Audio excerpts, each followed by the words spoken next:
This video is sponsored by Squarespace. Hello Internet, Taliesin here. Welcome to another episode of the weekly reset, Taliesin and Evitel's Wondrous Wisdom Show. In a week where what I really want to talk about, and what we will talk about, is some really interesting stuff from the War Within. Whether that be the new game modes that Blizzard is introducing, more looks at Endgame, and the story campaign too, half of which opens at Endgame, and so which we can now give some kind of opinion on. And actually, this is really important because if War Within is the expansion it is trying to be, basically Dragonflight in terms of gameplay, yes please, and Legion in terms of story, danger, adventure, and high stakes, yes please, then this is the first time we'll be able to judge how successfully they are nailing that formula. A judgment that a lot of other players will soon be able to offer, since we are also now at the stage where Alpha will soon be changing to Beta, and every single person who pre-ordered the expansion, and a whole wedge of others besides, will have access to testing to see for themselves. I've got some thoughts, I've got some opinions, you might not like all of them, but I know that's why you're here. And we will get to all of that, including the quest, which I'm probably going to reference in the title of this video, which finally gives us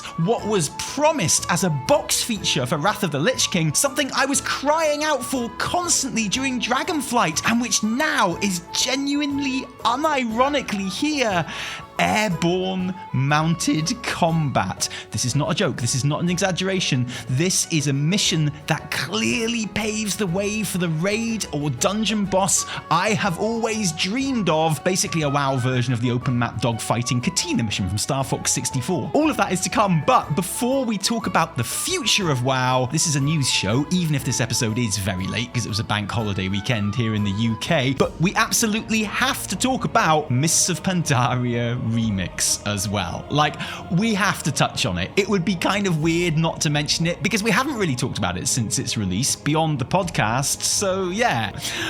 What an absolute up, right? I feel like Remix is such a fascinating case study because it has everything which is good and bad about World of Warcraft wrapped up very scruffily in one glorious, exciting, dangerous mess. Firstly, the good. And let's be fair, there is so much good about Remix. It's brilliant. It's glorious. I love it. Just being able to quest through Mists of Pandaria again at something like level, seeing all that story and zones in a way that we haven't been able to in 12 years is wonderful. I'm a complete Mist simp anyway, always have been, but consider me even more of a Mist simp than I already was because I am in love with this content and the characters and the vibe. I don't think there's ever been an expansion before or since that was so thematically consistent, so visually interesting, so new and unique, and yet so beautifully crafted and fleshed out. Just being in Pandaria is satisfying enough all by itself, to be honest, but man, how well do those campaign stories portray conflict and military maneuvers, right? Everywhere you go, there is a sense of a real fight happening, of a real struggle being fought on the ground, of real towns and villages being forced to mobilize for their survival against an aggressive force. And all the while, there's the Shah bubbling away underneath, representing the personal battle. It's just so great. It's peak WoW in my opinion, and I love the Season of Discovery stylings of Remix too. The gems and the bronze, and the fact that it's basically just a huge collectathon, or at least it should be. In many ways, many important ways, Remix is a 10 out of 10 incredible moment in WoW. But also, it's a shit show, obviously. Absolute disgrace of a game mode. Blizz are laughing at us. I've played WoW for 18 years, but this event killed the game for me. I'm done. Calling my lawyer, calling my therapist, calling the UN, because Remix is basically torture. It's basically a human rights issue at this point. I feel like all of this bullfish could have been avoided fairly easily. The game is broken. It doesn't work. Scaling at levels 67 to 70 took a lot of people by surprise, getting absolutely demolished in instance content. People didn't like that. Don't worry though, because that's not an issue anymore. Now the issue is most people are on totally normal levels of power at max level, while some are essentially gods, colossi bestriding the earth, one-shotting raid bosses thanks to intense farming of various excellent bronze spots, including, of course,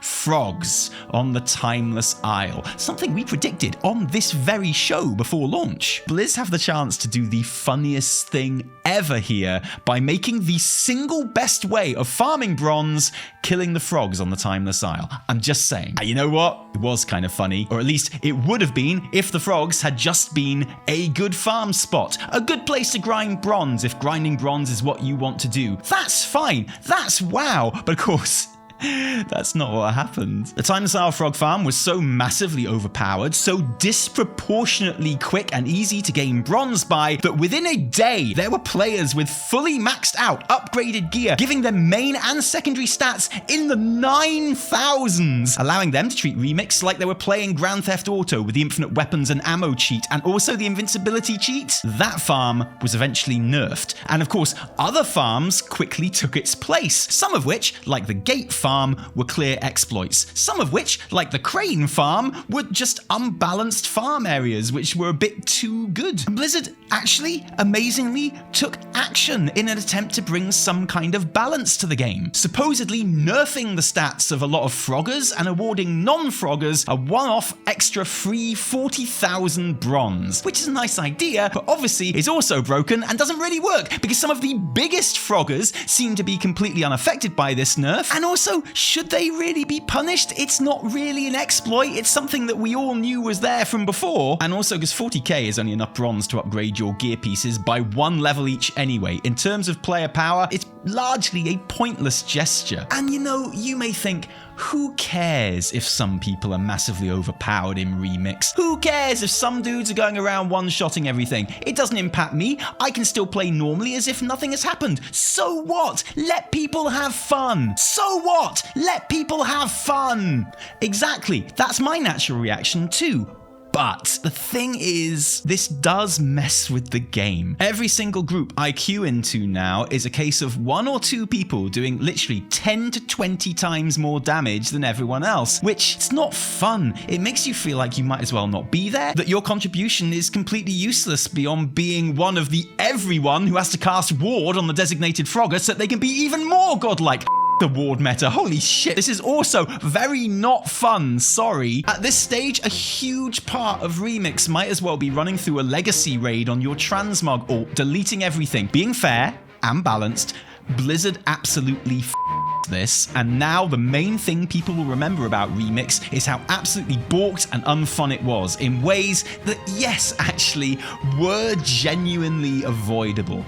Everyone made jokes about frog farming before the launch. Everyone remembered it was an OP farm spot. Why did Blizz forget? And that's before we even talk about how insane, genuinely insane it is that the currency you use to buy all the cool cosmetics, which are basically the entire point of the game, is the same currency that you use to upgrade your gear. So if it didn't feel shit and resentful enough slowly catching up to froggers in power just so you can join in anyway, you are literally doing it at the expense of getting all the cool stuff that you wanted. It's such a shame. It's a huge mess. It shouldn't have happened, and it's bad, and yet Panda Remix is still kind of awesome. It's still just wonderful to play, and I still absolutely love it. The duality of man, the nuance of human thought, 2 things can be true at once. Miss Remix is nothing if not a huge vomit of contradictions. I also have a more existential concern about Remix, and that's how much of it there is. A whole expansion, 2 years worth of quests, raids, dungeons, story progression, and other content, all available to play and blast through in maximum 3 months. Now that's a brilliant thing for players, of course, but it might not be a great thing for the War Within, because when WoW's 20th anniversary expansion launches in probably 3 months, probably the week after Remix for the pre-patch, it won't be with 2 years worth of quests, raids, dungeons, story progression, and other content. It will be with 1 major patch's worth, basically a quarter of the amount that Remix has right now. And that has the potential to make the War Within look very small, very short, very incomplete in comparison. And you might say, yeah, but Tally, every new expansion launches after players have been playing a full 2 years worth of content from the previous expansion. Dragonflight has 2 years worth of content available right now too, but you don't think that's a problem? And yeah, sure, but most of us have played through that content as it was released in a standard release cadence over 2 years rather than doing the entire thing in 90 days like Remix. We are going from an all-you-can-eat buffet to a standard 3-course meal bought out in stages. And I just wonder what kind of impact that is going to have on the way players view and judge the content of War Within's opening patch. Because here's something you may have already heard: this new expansion's main story campaign is pretty short. Alpha testers have correctly pointed out that the leveling campaign feels like one of the shortest we've ever had, and I think that's true, and I think it may be intentional. I think it may be because of the underground nature of the zones, which, as Zaralek has taught us, can be potentially less enjoyable, more mentally fatiguing for players over long periods of time. I like the Ringing Depths and Azkahet. I think they're beautifully designed zones, but experience tells me that they may not stay fun for me as long as bigger, more open zones like, well, Mr. Pandaria actually. And if that leveling campaign is especially short, then I think it might be Blizzard's way of dealing with that. The idea that it's probably best to get players through each zone quickly during leveling, so there's no time to start feeling claustrophobic or walled in any one zone before you move on to the next. And then open the game out at endgame with world quests and events and delves and everything else, so players can choose where they want to spend their time and hopefully mitigate that underground effect. I have no inside information on this, that's just my suspicion, because the leveling campaign is short. Half the story actually happens in endgame chapters, which we are now able to play through on the alpha, and mild Bluebot spoilers from here on in, because the question is, of course, does War Within nail it? Story-wise? Does it give us a narrative which is exciting, urgent, big and dangerous like Legion or even, honestly, Mists? Hi guys, always a pleasure to see you here on our channel, and an extra pleasure to share that today's video is sponsored by Squarespace yet again. Pandaland is here. Pandemonium, the Pandaverse, whatever you like to call it. Pandaria Remix is live, it is go, it is here for you to blast through and enjoy, which I am most definitely doing. And you know what? It's really inspired me to do a bit of remixing of my own, particularly with our Squarespace site. One thing I don't play with enough is the huge library of pre-made templates. Why get stuck on gaming when we could go more, say, fashion? You know how Tally loves a good double pleat. Or nature and animals. Jewelry? You can always switch up your style or goals. And boom, a whole selection of templates ready to choose from and boot up in style. Chosen your site but still want to change things up a bit? Site Styles has you covered, making it easier than ever to change every color and font and styling decision across the board, as many times as you want. You heard me.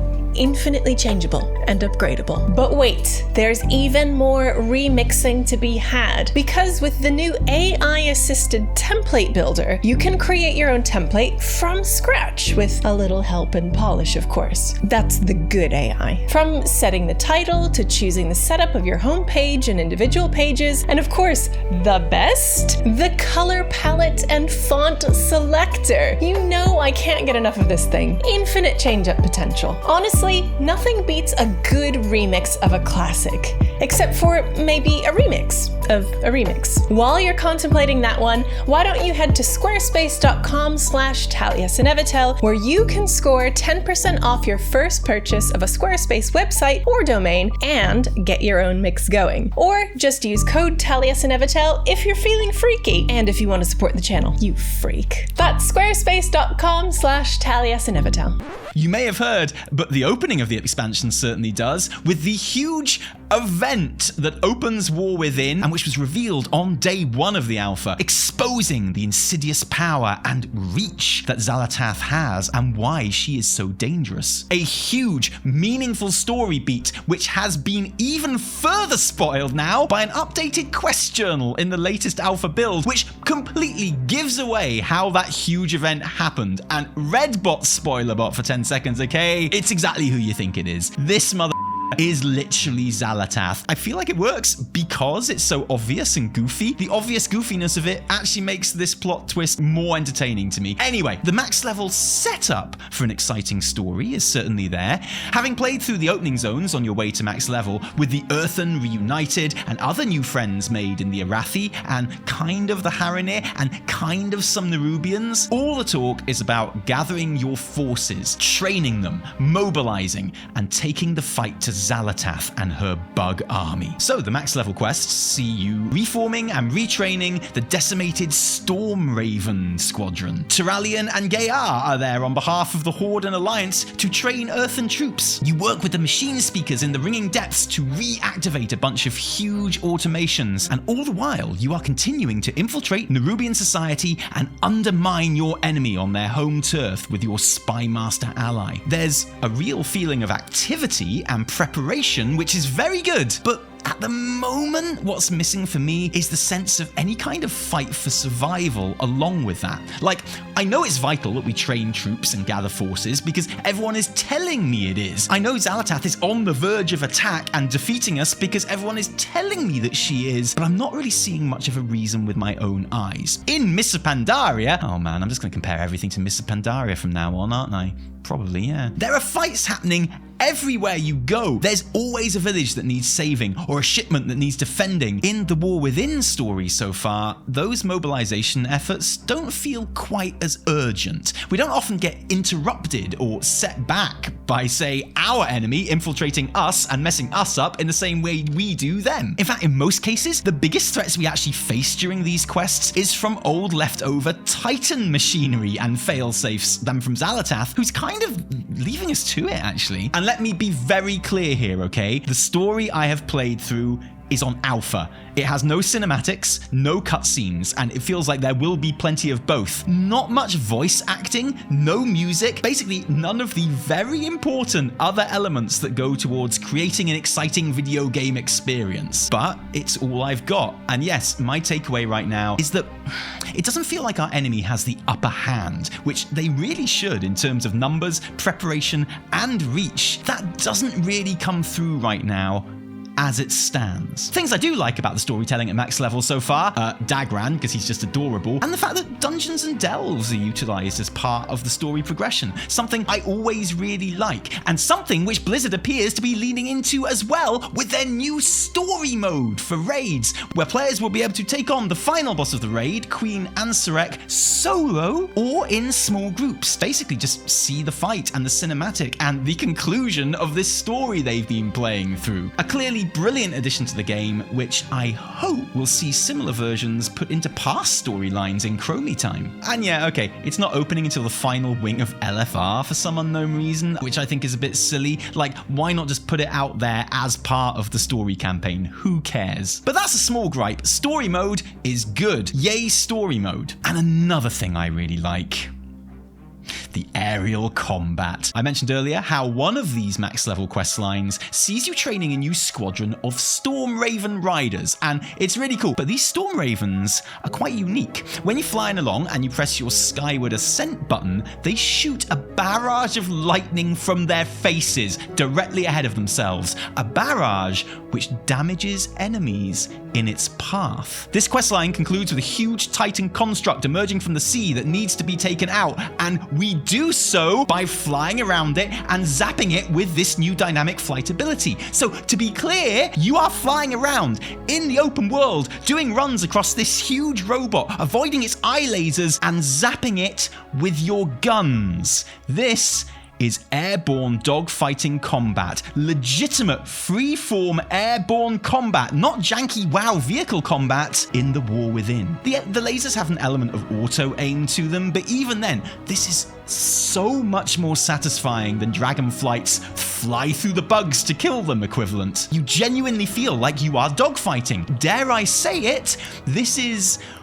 almost the Katina Star Fox 64 level in World of Warcraft. Obviously, it's a great mission. You feel like an absolute badass. The other Stormraven riders are doing Slippy and Falco-style bants over the comms, but what's really exciting is what Blizz can now do with this. A World Quest version, for sure, would be good, but all those dragon riding World Quests, the flying through hoops, the avoiding balls, the picking up balls, in the end, they did all help train players for one singular raid boss in Idrisil, where you had to fly from platform to platform, collecting good balls and avoiding bad balls. This clearly needs to be preparing players for a legit 360 open map dogfighting raid boss, doesn't it? Imagine a huge dragon or monster in the center, or okay, fine Titan robot, but with other flying mobs darting around the place. Adds you had to get behind and blast with your Raven lasers like in Star Fox 64. Come on, Blizz, just make it like Star Fox 64. It's easy. Sorry if this is annoying to you, but I'm never going to stop banging this drum or hoping for my massive aerial combat raid boss, so don't expect me to shut up about it anytime soon. More updates on this and, of course, all the other WoW advancements in the next episode of the Weekly Reset. In the meantime, in the description below, as always, you'll find links to Wowhead articles that go into more detail about everything we talk about in this episode and more besides. And thank you for joining us today. Sorry this is a weird episode at a weird time. It was a holiday weekend and my dad's birthday and half term,